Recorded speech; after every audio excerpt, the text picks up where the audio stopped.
네, 여러분 안녕하세요. 향신기도 담당하고 있는 김기웅 토마입니다. 오늘 또 만나서 반갑습니다. 네, 오늘은 20번째 시간입니다. 관상기도 두 번째 시간인데요. 사실 관상기도를 이 강의 제일 첫 번째 강의에서 1강에서부터 이미 말씀을 드렸습니다. 비유 말씀 혹시 기억나는지 모르겠습니다. 싸우던 아이들이 막 소리를 내서 아까거리면서 싸우죠. 그 아이들을 보면서 아빠가 품에 꼭 안아줍니다. 그랬더니 그 아이들의 미움과 원한, 분노 이런 것들이 다 사그라지고 다시 본래의 사랑을 회복했던 것. 기도란 바로 그런 것이다. 하나님의 품 안에 안겨 있을 때 우리가 아무 말도 아무런 일도 일어나는 것 같지 않지만 우리가 하나님의 사랑으로 바뀔 수 있다. 관상기도란 그렇게 하나님의 품 안에 머물러 있는 시간, 하나님의 등에 엎여 있는 시간이다라고 하는 것 다 말씀을 드렸습니다. 그게 제일 처음에 관상기도에 대해서 드리는 설명이었는데요. 덧붙여서 관상기도를 다시 이해하는 시간들 가져보도록 하겠습니다. 네, 이 사진은 제가 예전에 어느 분당에 있을 때 그때 12월 24일 성탄절 전야 미사 때의 모습입니다.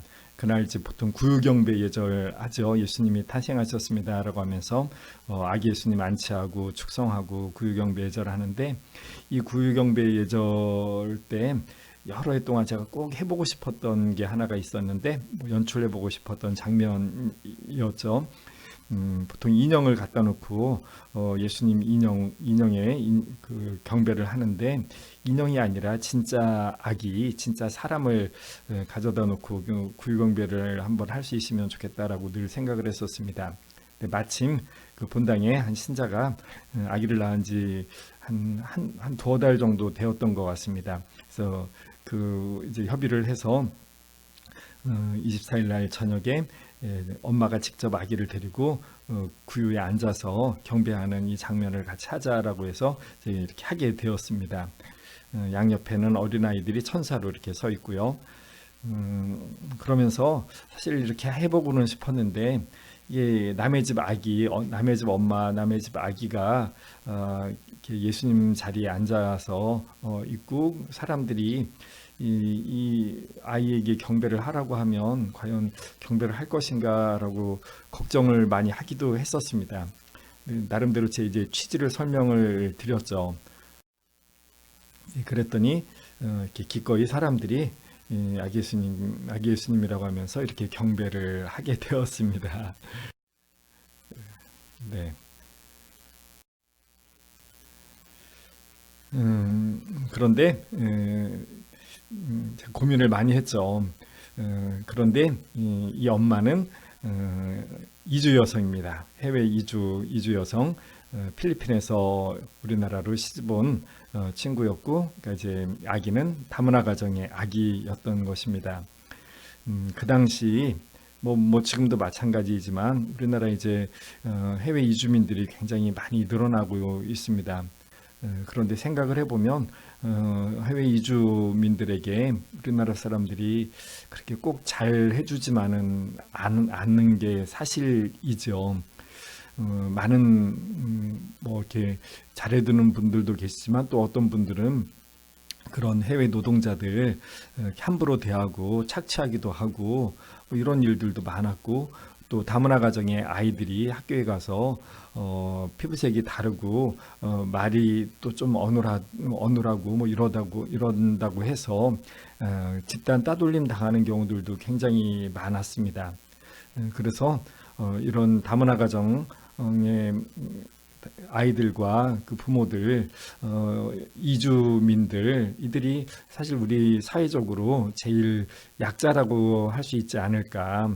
이 사회적인 제일 약자들, 우리의 도움이 필요한, 삶을 잘 살아가기 위해서는 우리의 도움이 꼭 필요한 이들이 바로 우리 가운데 제일 연약한 사람들이고, 그것이 바로 예수님, 하느님이 이 연약한 인간으로 태어난 우리의 경배를 받고 우리의 돌봄이 필요한 바로 예수님이다라고 하는 것을 이렇게 쭉 설명을 드렸었습니다. 그러면서 신자들이 거기에 동감을 하고 바로 우리 가운데 가장 작은 이 그것을 대표하는 이 다문화 가정의 이 아이를 우리가 이런 약자를 돌보겠다라고 하는, 기꺼이 사랑으로 대하겠다라고 하는 마음으로 우리 가운데 탄생하신 예수님으로 대하면서 경배하자라고 하는 그런 취지의 말씀을 드렸었습니다. 가톨릭 교회 교리서에서 예수님의 강생을 설명하는 부분에 이런 말씀들이 나옵니다. 먼저 말씀은 우리를 하느님의 본성에 참여하게 하시려고 사람이 되셨다. 베드로 2서의 말씀을 이렇게 인용을 하는데요. 하느님이 말씀이 우리 가운데 우리와 똑같은 한 인간이 되신 것, 이것은 그 인간 예수님, 이분이 곧 하느님이다라고 이렇게 고백을 한다면, 그 예수님과 똑같은 인간인 우리 인간도 인간 예수님이 하느님과 하나가 되듯이 우리도 하느님과 하나가 될 수 있다라고 하는 것, 이것을 가능하게 한 그 길을 열어주신 것이다라고 이렇게 이해를 하는 것이죠. 그래서 베드로서에서 후서의 말씀을 인용하면서 이렇게 표현을 했던 것입니다. 말씀은 우리를 하느님의 본성에 참여하게 하시려고 사람이 되셨다. 이것을 설명하면서 여러 성인들의 그 통찰을 이렇게 옮겨 놓습니다. 먼저 이레네오 성인의 말씀은 인간이 되시고 하느님의 아들은 사람의 아들이 되셨다. 그래서 말씀이 사람이 되셨고, 즉 하느님의 아들이 사람의 아들로 태어난 것이죠. 이것을 이렇게 설명합니다. 인간이 하느님의 말씀과 친교를 맺고 자녀됨을 받아들여 하느님의 자녀가 되게 하시려고 성자께서 인간이 되셨다. 하느님의 뜻, 하느님의 말씀을 받아들이게 된다면 이 하느님의 뜻에 의해서 하느님의 아들이 우리 인간의 아들로 이 세상에 태어난 것처럼, 그래서 그 아들은 하느님의 아들은 온전한 한 인간이 되죠. 그렇다면 마찬가지로 이 아들, 우리와 똑같은 인간인 이 말씀, 이분을 하느님의 아들이라고 한다면 우리가 똑같은 인간을 하느님의 아들이라고 한다라고 하는 겁니다. 그것은 그 인간 예수님과 똑같은 우리 역시 그 예수님이 하느님의 아들인 것처럼 그 예수님과 똑같은 인간인 우리 역시 하느님의 자녀가 되게 하려고, 너희도 나의 자녀이다라고 하는 것, 이것을 드러내려고 그분이 말씀이 우리와 똑같은 인간이 되셨다라고 하는 것이죠.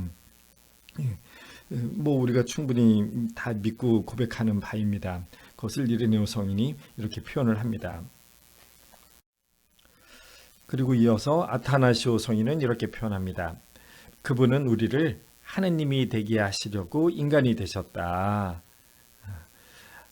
하느님이 되게 하시려고 인간이 되셨다. 그 인간 예수님을 하느님이라고 고백하니까 그 예수님과 똑같은 인간인 우리도 바로 하느님의 아들을 넘어서 하느님이다라고 이렇게까지 표현할 수 있게 된다라고 그렇게 이해를 하셨던 것이죠. 토마스 아퀴나스 성인은 이렇게 표현합니다. 하느님의 외아들은 당신 신성에 우리를 참여시키시려고 우리의 인성을 취하셨으며 인간을 신으로 만들기 위하여 인간이 되셨다. 그래서 하느님의 아들이 사람의 아들로 이 세상에 한 인간으로 태어나시죠. 우리도 사람의 아들로서, 사람의 자손으로서 똑같은 인간입니다. 그렇다면 그 인간 예수님을 하느님과 같은 분이라고 고백을 한다면 인간 예수님과 똑같은 다른 사람 역시 하느님이다라고 그렇게 그렇게 될 수 있다라고 그 길을 열어주신 분이시다라고 하는 것이죠. 그래서 예수님과 똑같은 인간인 우리 역시 예수님이 하느님의 아들인 것처럼 우리도 하느님의 아들이 되고, 예수님이 하느님과 하나라고 표현한 것처럼 우리도 하느님과 하나가 될 수 있다라고 하는 것, 이 통찰을 표현을 한 것이죠. 하느님의 아들이 이 세상에 태어나신 이 강생의 신비를 이렇게까지 발전해서 이해를 하게 됩니다. 그런데 사실 예수님을 보면서도 이것을 받아들이는 것이 쉬운 일이 아니었죠. 요한복음 10장에 보면 그 갈등이 나옵니다. 예수님께서 아버지와 나는 하나다라고 했을 때 사람들이 그것을 받아들이지 않습니다. 어떻게 네가 인간인 네가 하느님과 하나다라고 할 수 있느냐라고 하면서 신성모독이다라고 하면서 예수님에게 돌을 던져서 죽이려고 하죠. 왜? 하느님을 모독하였기 때문에 당신에게 돌을 던지려는 것이요. 당신은 사람이면서 하느님으로 자처하고 있어. 당시의 사람들이 이해할 수가 없었던 그런 처사였던 것이죠. 그들에게 예수님은 이렇게 말씀을 하십니다. 율법에 내가 이르건대 너희는 신이다 라고 기록되어 있지 않느냐. 폐기될 수 없는 성경에 하느님의 말씀을 받은 이들을 신이라고 하였는데 아버지께서 거룩하게 하시어 이 세상에 보내신 내가 나는 하느님의 아들이다 라고 하였다고 해서 당신은 하느님을 모독하고 있어 라고 말할 수 있느냐. 내가 내 아버지의 일들을 하고 있다면 아버지께서 내 안에 계시고 내가 아버지 안에 있는 것을 너희가 깨달아 알게 될 것이다. 성경 곳곳에서 여러 곳에서 그렇게 사람을 지칭해서 신이라고 표현하는 구절들이 여러 군데가 있습니다. 그래서 예수님이 그렇게 인용을 하십니다. 내가 이러건대 너희는 신이다. 하느님만이 신이 아니라 하느님의 말씀을 받은 이들을 다 신이라고 이렇게 표현을 했다. 더더군다나 아버지께서 내 안에 계시고 내가 아버지 안에 있다라고 한다면 아버지와 나는 하나이다. 나를 보면서 아버지를 보는 것은 마땅하다라고 하는 것이죠. 네. 근데 여기서 이 말씀, 아버지께서 내 안에 계시고 내가 아버지 안에 있다라고 했던 이 예수님의 말씀은 사실 다시 우리에게도 적용할 수가 있습니다. 예수님께서 제자들에게 이야기를 하시죠. 그분께서 너희와 함께 머무르시고 너희 안에 계신다. 성령이 그리고 하느님이 우리 안에 내 안에 나와 함께 계시다라고 하는 것 내내 말씀을 하시고 우리가 그렇게 또 신앙을 고백을 합니다. 바오로 사도가 이렇게 표현합니다. 예수 그리스도께서 여러분 안에 계시다는 걸 깨달으십니까? 예수님은 우리 안에 계십니다. 우리 매번 또 더더군다나 성찬예 미사 참석하면서 예수님의 몸을 내 안에 모시죠. 그러니 예수님은 내 안에 계시다라고 하는 것을 우리가 물리적으로도 깨달을 뿐만 아니라 우리의 신앙으로 그 예수님이 나와 함께 계시는 분이십니다라고 하는 것 늘 그렇게 고백을 하면서 살아갑니다. 제가 강의 때는 사람들과 직접 만나는 강의 때는 이 구절을 설명을 하면서 손가락을 한번 이렇게 가르쳐 보라고 합니다. 여러분 손가락을 이렇게 가르쳐서 제 질문에 한번 대답을 해보시기 바랍니다. 자, 쭉 말씀을 드렸습니다. 하느님은 아니면 예수님은 어디 계실까요? 손가락으로 하느님, 예수님이 계신 곳을 한번 가르쳐 보십시오. 저 하늘 창공을 가리키실 겁니까? 대부분의 분들은 이 손가락을 가슴을 향해서 이렇게 가리킵니다. 내 안에 계십니다 라고 이렇게 표현하는 것이죠. 맞습니까? 하느님, 예수님이 내 안에 계십니까?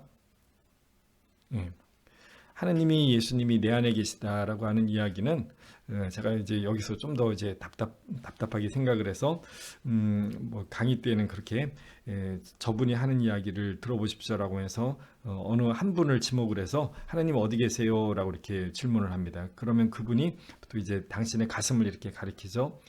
그러면 이제 나머지 분들이 한번 대답을 해보십시오. 저 대답이 맞는 대답이다라고 생각을 한다면 그러면 나머지 여러분들은 이제 하느님이 어디 계시다고 손가락으로 가리키겠습니까? 라고 하면 많은 분들이 다시 본인의 가슴을 이렇게 가리킵니다.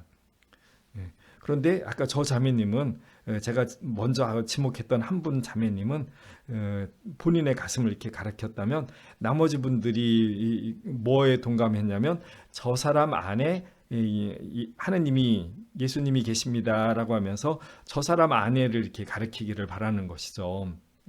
바로 저 사람 안에 하느님이 계십니다. 저 사람 아버지께서 바로 저분과 함께 계십니다라고 하는 것이죠. 그러면 저 사람은 누구예요? 아버지와 나는 하나이다라고 예수님이 말씀하셨던 것처럼 저 사람은 바로 아버지 예수님과 하나이다라고 하는 말이 동시에 합당한 말이 되는 것이죠. 그래서 바로 저 사람 안에 저 연약한 아기 안에 저 이주민 여성 안에 하느님이 계시다라고 하는 것 이 말이 동시에 맞는 말이 되는 것이죠. 그러니 저 아기가, 저 이주민 여성이 바로 아버지와 하나이다라고 하는 것, 여기에까지 우리가 동감하게 될 수가 있다라고 하는 것입니다. 그래서 우리 가운데 연약한 한 아기, 2000년 전에 그 베들레헴 마구간에 누워 있었던 그 아기만이 우리가 경배해야 될 예수님인 것이 아니라, 바로 지금 2000년이 지난 오늘 우리 가운데 연약한 한 아기, 우리의 도움이 있지 않으면 이 사회에 적응해서 살 수 없는 바로 그 연약한 사람들, 그들이 바로 우리를 찾아오신 하느님의 아들이다라고 하는 것이죠. 하느님의 아들이 바로 이 연약한 이주민의 모습으로 우리 한가운데에 와 계시다.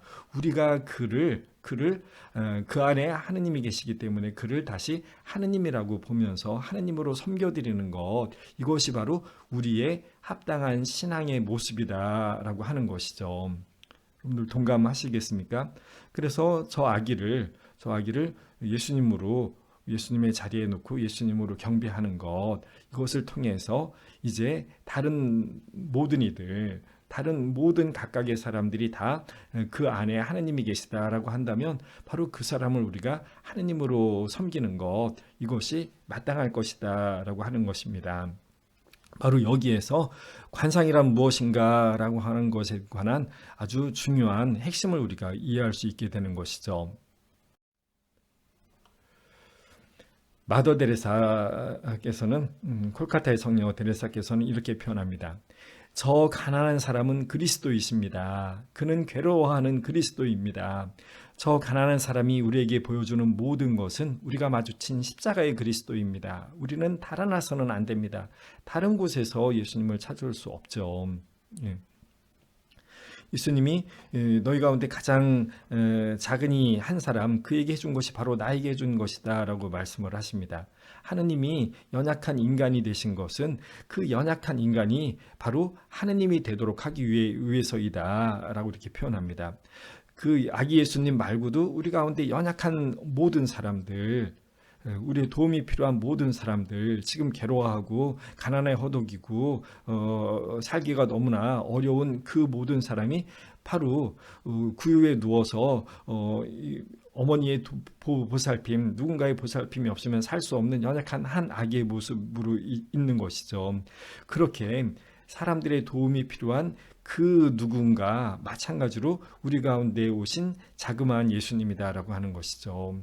우리 가운데 고통을 받는 누군가는 바로 십자가에서 피를 흘리며 고통받으시는 예수님의 모습, 바로 그 모습으로 나에게 오신 것이다 라고 하는 것입니다.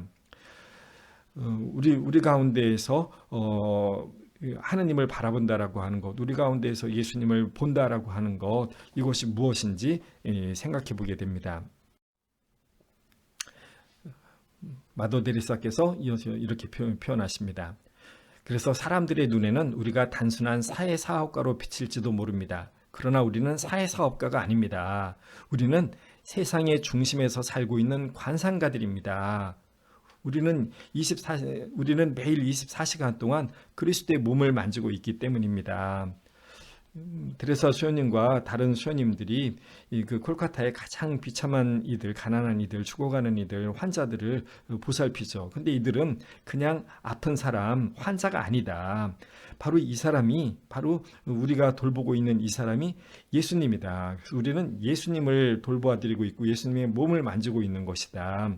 그러니까 우리는 내내 눈을 뜨고 일하는 동안 사회사업가로서 불쌍한 일을 도와주는 것이 아니라 우리는 예수님을 돌보고 있는 것이다. 그러니 우리가 일하고 있는 이 모든 시간들을 우리는 바로 예수님을 바라보고 있는 것이다. 그러므로 우리는 관상을 하고 있는 것이다. 우리는 관상을 하는 사람이다라고 이렇게 표현을 할 수가 있었던 것입니다. 관상이란 바로 이것인 것이죠. 우리는 하느님을, 예수님을 보고 하느님은 나를 바라보는 것이라고 했는데, 진정한 관상은 바로 이렇게 지금 내 앞에 하느님이 한 인간이 되어서 내 앞에 서 있다라고 하는 것, 이 신앙을 가지고 바로 내 앞에 있는 이 사람이 바로 내가 알아보아야 할 예수님이다. 내가 보아야 할 하느님이다라고 하는 것을 깨닫는 것이죠. 이것이 진정한 관상이다. 살아있는 관상이다라고 이렇게 표현할 수가 있는 것입니다. 그런 예를 또 하나 들어보도록 하겠습니다. 축복의 달인이라고 하는 책에 나온 이야기입니다.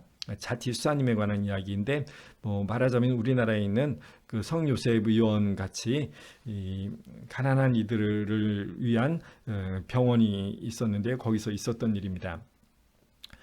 어느 환자의 침대볼을 갈고 있는 한 수녀님에게 자티수사님은 이렇게 말씀하셨습니다.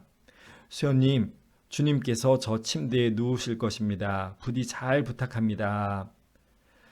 가난한 이들을 위한 병원, 그 병원에 누가 그 침대에 누가 눕게 되죠? 노숙자들이라든가 돈이 없어서 다른 병원에 가지 못하는 사람들, 그들이 거기에 눕게 될 겁니다. 그런데 이 수사님은 이렇게 표현합니다.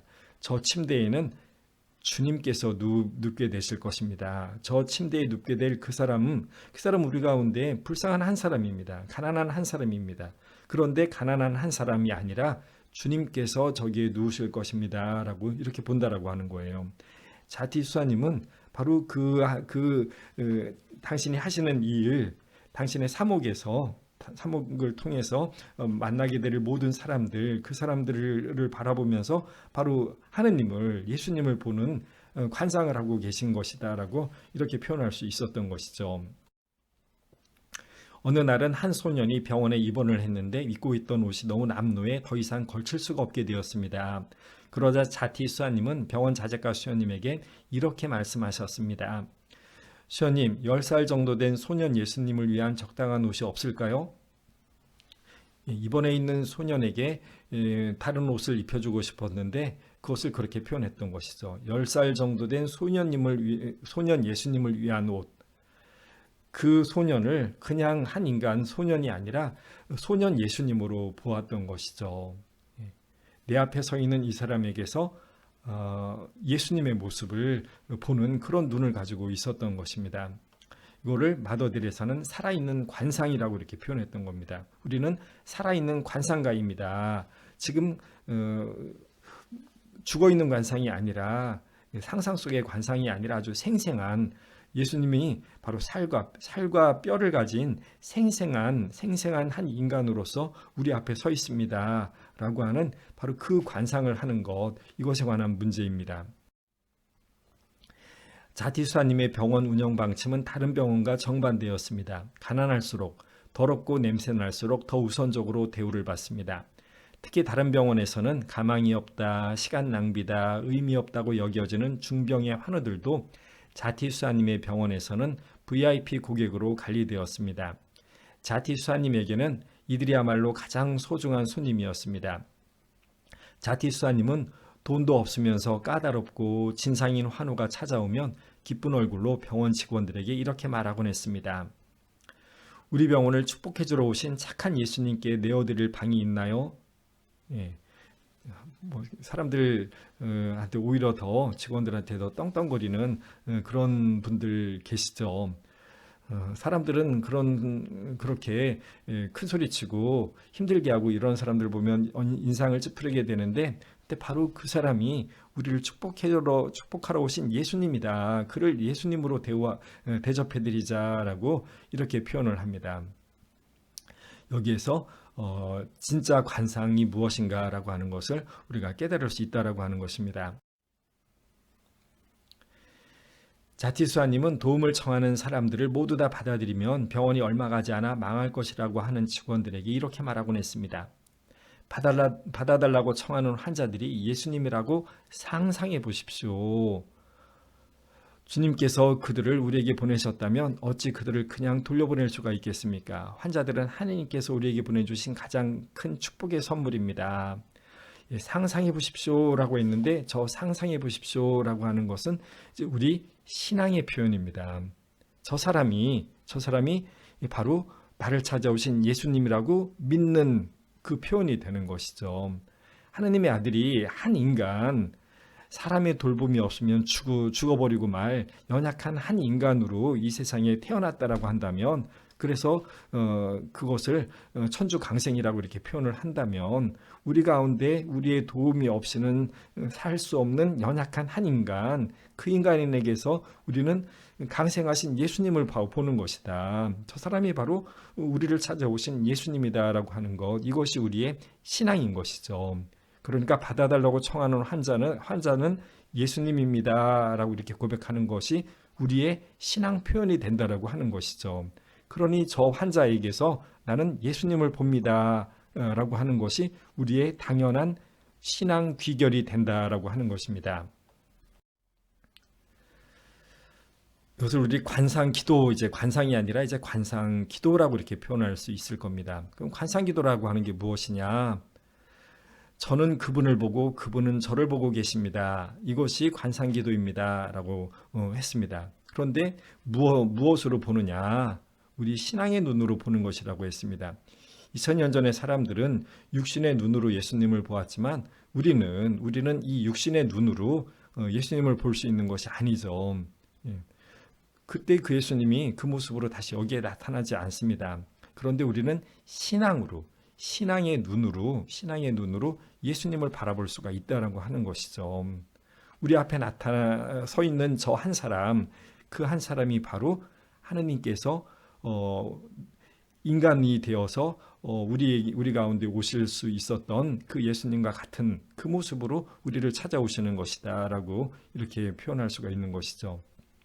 그래서 관상기도, 우리가 눈을 감고 이제 하나님의 품에 안겨이고 하나님의 등에 업히는 이 관상기도를 하는 것, 이 관상기도는 그때 눈을 감고서 어떤 예수님의 모습을 상상하고 어떤 환시로 하나님을 뵙게 되고 어떤 환청으로 예수님의 목소리를 듣고 이러는 것이 아니다. 우리가 신앙으로 저는 이제 당신을 내 눈으로 뵐 수 있을 것입니다. 신앙으로 당신을 보게 될 힘을 주십시오라고 하는 이것을 기다리는 시간으로 그렇게 이해하는 것이 합당할 것이다 라고 하는 것입니다.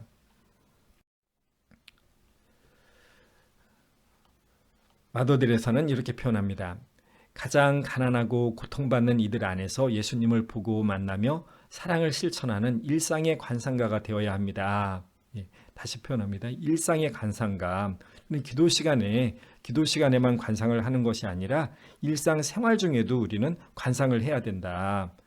눈을 감고 그 관상기도라고 했다면 그건 우리 신앙을 키우는 것이었다. 나의 눈으로 예수님을 보려고 한다면 눈을 떠야죠. 하지만 우리는 어두움 속에서 눈을 감고 기도합니다. 이것을 관상기도라고 한다면 그건 우리의 신앙 표현입니다. 이제 우리의 눈으로 생활 중에 우리의 눈으로 신앙으로 다시 살아있는 예수님을 생생하게 볼 수 있습니다라고 하는 이 표현, 이 신앙이 우리의 눈을 감고 기도하는 본래의 의미, 관상기도의 본래의 내용, 목적이라고 이렇게 표현할 수 있다라고 하는 것이죠. 마더 데레사가 이어서 말씀하시죠. 우리는 길거리에 버려진 사람들, 나병 환자, 에이즈 환자 등 죽어가는 이들 안에서 그리스도의 모습을 찾으며 그들에게 사랑으로 봉사합니다. 그들을 주님으로 섬겨드리는 것이죠. 그가 그리스도의 모습을 하고 내 앞에 온 사람이고 그래서 그를 그리스도로 섬깁니다라고 하는 것, 이것이 바로 일상의 관상가, 살아있는 관상가, 생생한 관상가이다라고 이렇게 얘기할 수 있을 겁니다. 이어서 하느님의 유용한 도구가 되기 위해서, 그리고 하느님의 일을 잘 수행하기 위해서 우리는 하느님의 현존 앞에 서 있음을 늘 의식해야 합니다. 우리가 만나는 모든 사람들 앞에서 저 사람 안에 바로 하느님이 계시고 저 사람 안에 예수님이 계시다라고 하니까 바로 저 사람을 바라보면서 나는 지금 하느님 앞에 있습니다라고 하는 이 의식, 이 생각, 이 믿음을 가지고 그를 대할 수 있어야 되는 것이죠. 이거 우리의 신앙입니다.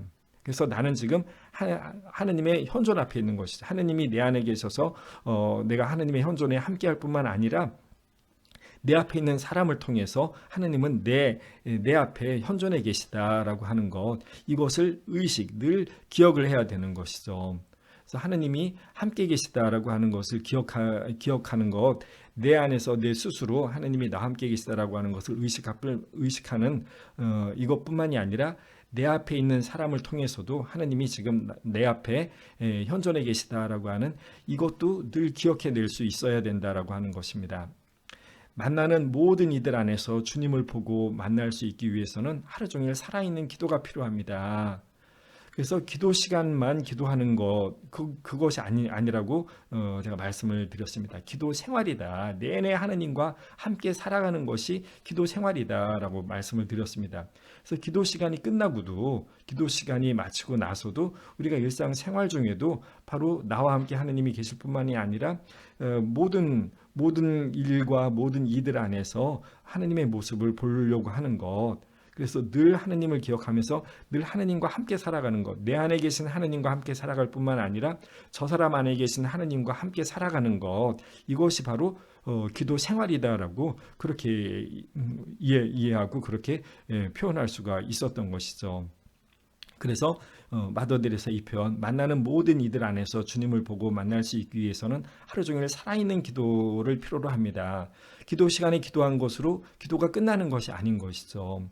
생활이 다 기도 생활이다. 하나님과 함께 살아가는 삶이다. 이것이 기도 생활이다라고 했던 이 가톨릭 교회 교리서의 표현을 기억하실 수 있으면 좋겠습니다.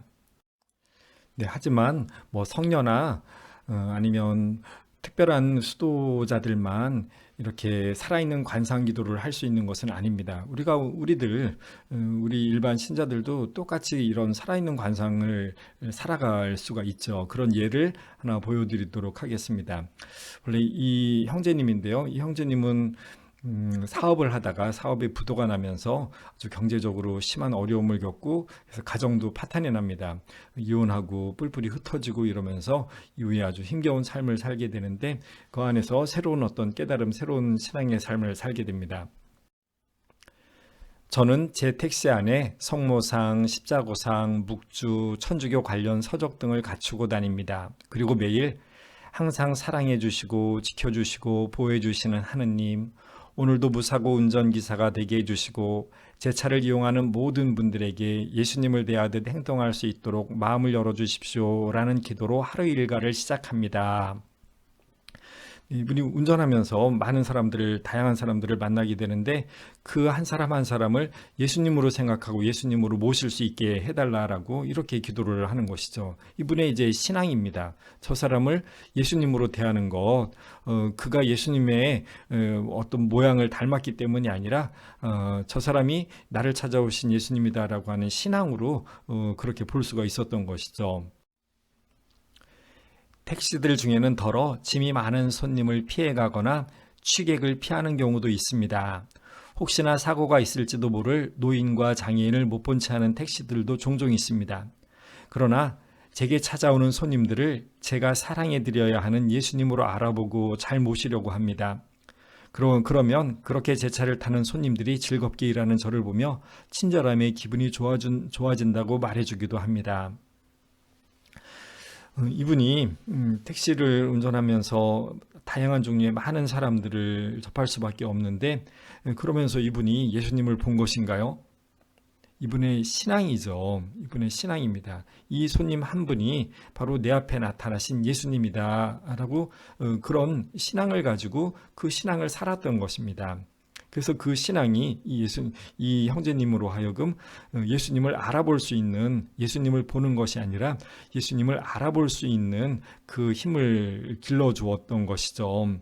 그럴 이제 능력이 점점점 생겼고, 그래서 결국 그 한 사람 한 사람을 예수님으로 대하는 돌봄이라고 하는 것이 가능해지게 되죠.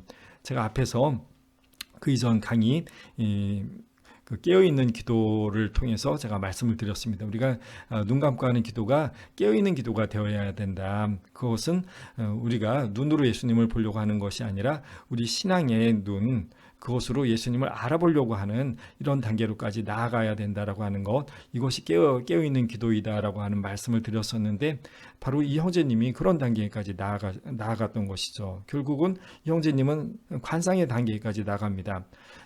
내 차를 타신 저 손님이 아니라 나를 찾아오신 예수님입니다. 그런데 이 형제님의 이 육신의 눈으로 저 사람이 예수님으로 보이나요? 그렇지 않죠. 육신의 눈으로는 그냥 뭐 일이 있어서 지나가는 그냥 한 사람일 뿐입니다. 그런데 그 육신의 눈을 뛰어넘어서 이 형제님은 저 사람은 나를 찾아오신 예수님이다라고 하는 이 관상을 할 수 있었다라고 하는 것이죠. 우리가 관상 기도를 한다면 기도 시간에 눈을 감고 있는 이 관상 기도를 통해서 이제 생생하게 살과 뼈를 가지고 나를 찾아오신 살아있는 예수님, 그 예수님을 알아보고 예수님으로 대접해 드릴 수 있는 이 살아있는 관상의 단계까지 우리가 나아갈 수 있어야 된다라고 하는 것입니다. 그것이 가능함을 이 형제님이, 우리 가운데 똑같은 한 사람인 이 형제님이 우리에게 증거해 주고 있는 것이죠. 주일에만 성당에 왔다 갔다 하는 신자였다면 이제 그 이전에 자기의 삶을 이야기하는 것이죠. 저와 제 주변에서 일어나는 모든 고통을 고통받으시는 예수님으로 알아보고 그분을 사랑해드리는 이 생활을 어떻게 알 수 있었겠습니까? 어렵고 고통스러웠던 기나긴 시기를 지금처럼 마음의 평화와 구름 위를 걷는 기쁨의 삶으로 승화시켜 주신 하나님께 감사드립니다. 그렇죠. 우리가 눈 감고 기도하는 것이 이 세상을 회피하기 위한 것, 세상을 떠나기 위한 것이 절대로 아니죠. 눈 감고 고요한 가운데에서 머무는 시간을 통해서 우리는 오히려 더 커다란 기쁨, 삶 안에서 살아있는 하나님을 만나면서 그분이 주시는 은총, 참된 은총, 하나님을 섬길 수 있는 그 기쁨을 우리에게 주실 수 있죠. 바로 그런 자리로까지 우리가 나갈 수 있기를 지향을 하면서 우리가 기도하는 것이죠. 어느 날 예수님께서 제자들에게 말씀을 하십니다. 너희는 그분을 이미 배웠다. 근데 제자들은 이해할 수가 없었죠. 우리가 언제 하나님을 본 적이 있나. 주님, 저희에게 아버지를 제발 뵙게 해주십시오. 그러면 더 바랄 것이 없겠습니다. 라고 거꾸로 이야기를 합니다. 너희는 이미 배웠다라고 했지만 제자들은 우리는 본 적이 없잖아요. 예수님이 뭐라고 말씀하시죠? 나를 보았으면 곧 아버지를 본 것이다. 내가 아버지 안에 있고 아버지께서 내 안에 계시다는 것을 믿지 않느냐. 아버지께서 예수님 안에 계시고 예수님은 아버지 안에 계신 분이시다. 그렇다면 너희는 나를 보면서 이미 아버지를 본 것이다. 여기에서 우리는 똑같습니다. 예수님뿐만이 아니라 내 안에도 아버지가 계시고 나도 아버지 안에 있다. 그러면 옆 사람도 마찬가지이다. 저 사람 안에도 예수님이 계시고 저 사람도 예수님 안에 있으려고 한다. 그렇다면 이 이야기가 성립이 되는 것이죠. 바로 저 사람을 보았으면 곧 나를 본 것이다. 내가 저 사람 안에 있고 저 사람이 내 안에 있는 것을 믿지 않느냐. 예수님은 우리에게 바로 이 말씀을 들려주고 싶었던 것입니다. 저 사람을 보면 그것이 바로 예수님을 보는 것이다. 예수님이 저 사람 안에 있고 저 사람이 예수님 안에 있다라고 하는 것, 저 사람이 하나님 어디 계십니까? 라고 하는 질문에 자기 가슴을 가리킨다라고 한다면 바로 저 사람을 보면서 우리는 하나님을 볼 수 있다라고 하는 것이죠. 이것은 우리의 신앙입니다. 신앙의 눈은 우리에게 그것이 가능하다라고 알려주고 있는 것이죠. 마더 데레사의 말씀입니다. 명심하세요. 여러분 안에는 하느님이 계십니다. 그리고 집에서 여러분이 마주하는 그 사람 안에도 하느님이 계십니다. 남편 역시 예수님이 계십니다. 아내에게도, 내 자녀에게도, 시어머니에게도, 또 옆집, 여러 가지 갈등을 겪고 있는 옆집, 일터에서 만나는 나를 괴롭히는 그 사람 마찬가지이죠. 그 사람 안에도 예수님이 계십니다.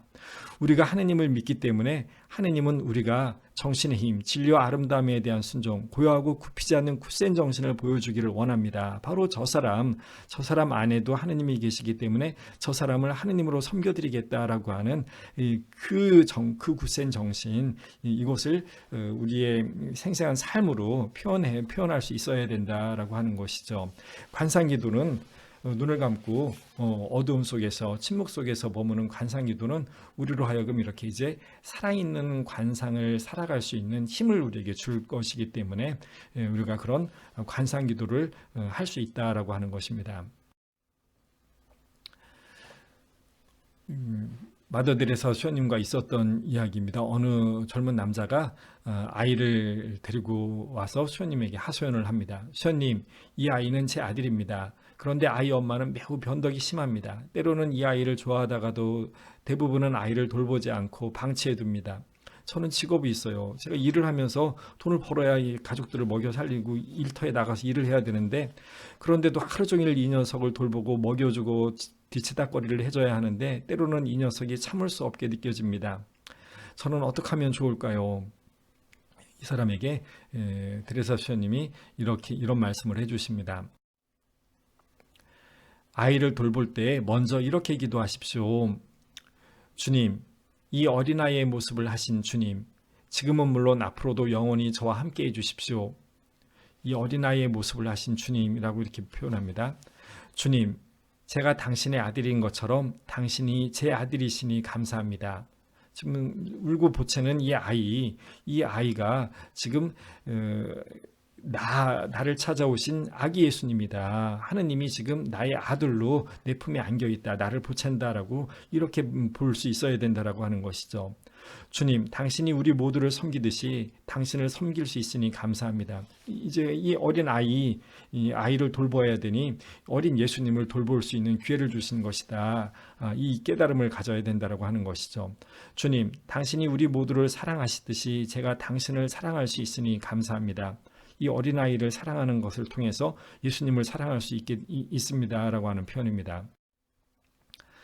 주님, 제가 항상 당신께 의지하듯이 오늘은 당신이 이 어린아이를 통해서 저에게 의지해 주시니 감사합니다. 주님, 당신이 졸린 머리를 저에게 기대실 때 저 또한 영원히 당신께 기댈 수 있으니 감사합니다. 주님, 당신이 제 손을 잡으실 때 당신이 저와 함께 계심을 제가 알게 되니 감사합니다. 이 어린아이를 통해서 내가 돌봐야 되는 이 어린아이를 통해서 예수님을 돌본다라고 하는 것, 이 깨달음까지 나아가야 된다라고 하는 것을 알려주죠. 주님, 당신이 우리에게 먹을 것을 주시듯이 저에게 먹을 것을 달라고 하시니 감사합니다. 아이가 먹을 것을 달라, 간식거리, 과자를 사달라라고 하는 것, 이거를 통해서 하느님이 나에게 부탁을 하는구나라고 하는 걸 깨닫는 것이죠. 주님, 당신이 소년으로 자랄 때 내가 당신께 의지할 수 없음을 알게 되니 감사합니다. 주님, 몸소 제 아들로 와주셨으니 감사합니다. 마더 데레사의 그 신앙의 눈, 이 관상의 눈이 어느 경지인지를 깨닫습니다. 우리가 그 마더 데레사 수녀님이 일러주시는 바로 이런 방식으로 살아갈 수 있는 것이죠.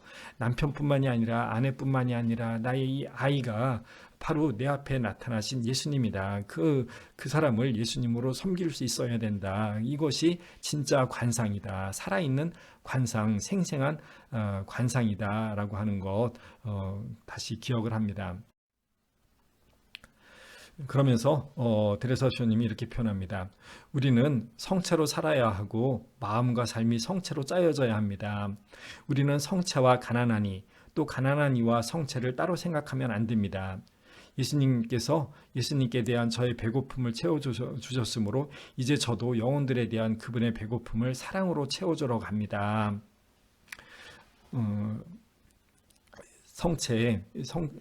예수님을 내 안에 모신다. 그 예수님, 내 안에 계신 예수님을 정말 사랑으로 잘 섬겨드리고 싶다라고 한다면 또 다른 성체를 모신 저 사람 역시 이 예수님이고, 그리고 이제 이 성체가 아닌 살아있는 저 사람을 살아있는 성체로, 내 앞에 있는 저 사람을 살아있는 성체로 그렇게 볼 수 있어야 된다. 그렇게 대할 수 있어야 된다. 바로 이것을 위해서 우리가 성체조배를 하는 것이다 라고 그렇게 표현을 하는 겁니다.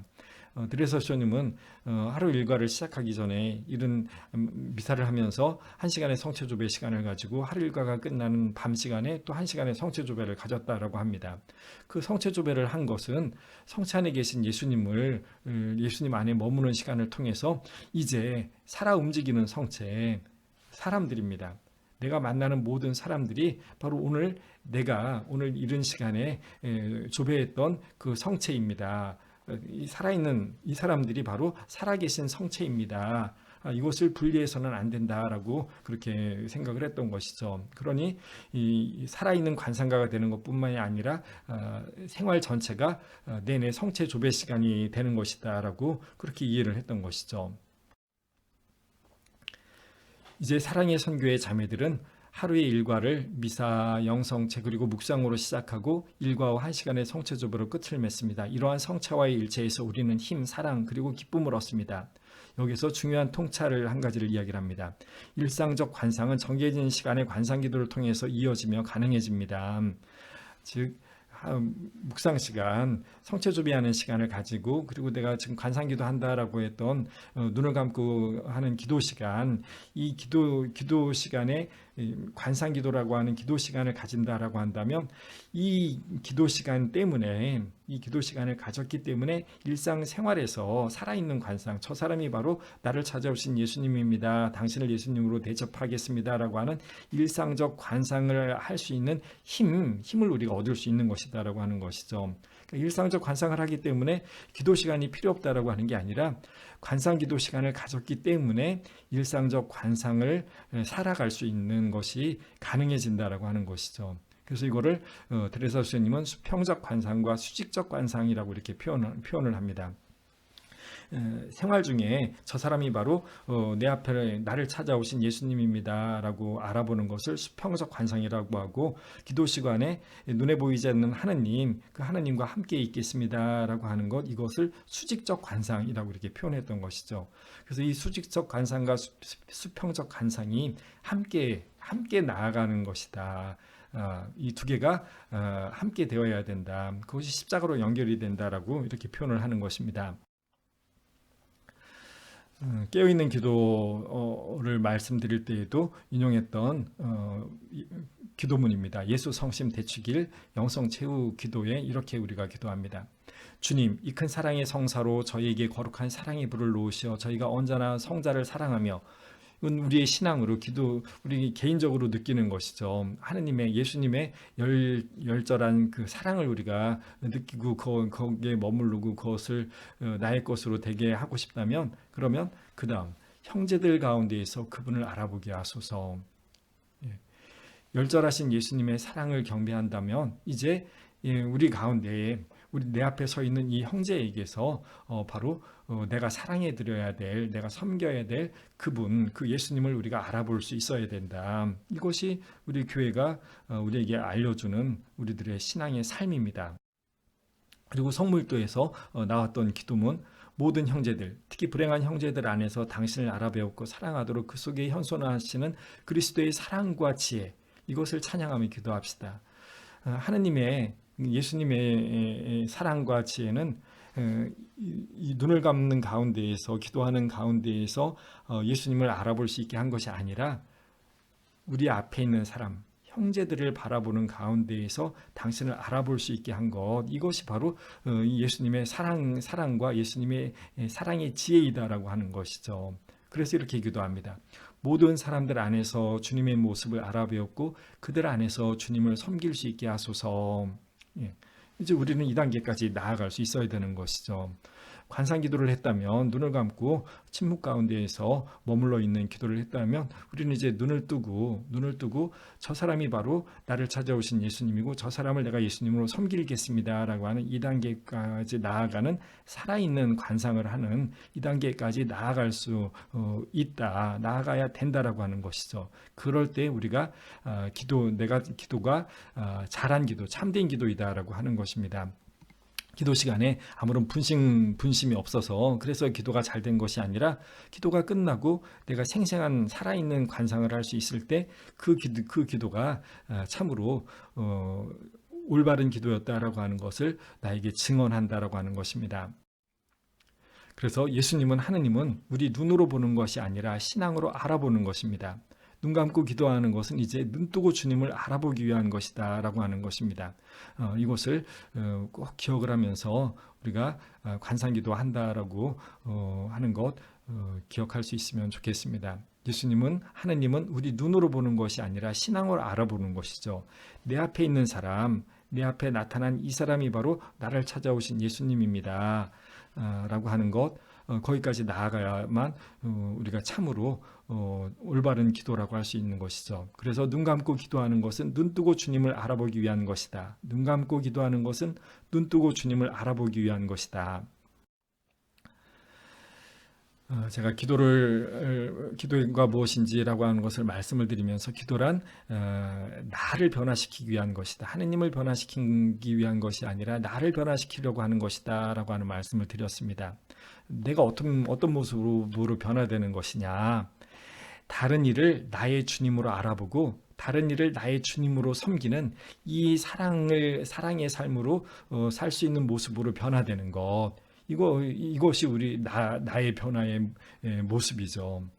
그럴 때, 내가 저 사람을 하느님으로 섬기는 모습을 보일 때, 그런데 그때 거꾸로 저 사람은 나에게서 하느님을 보게 됩니다. 사람들이 나에게서 하느님의 사랑을 본다라고 그렇게 증언을 할 수 있게 되죠. 바로 나에게서 인간은 하느님의 모상이다라고 하는 것이 다른 사람의 증언으로 드러날 수 있는 이런 상태로 우리가 변화할 수 있다라고 하는 것입니다. 그래서 결국은 나와 하느님이 하나가 된다라고 하는 것이 예수님만의 고백이 아니라 내 안에서도 일어나게 된다라고 하는 것을 우리가 체험할 수 있게 되는 것이죠. 우리는 이 자리까지, 이런 자리로까지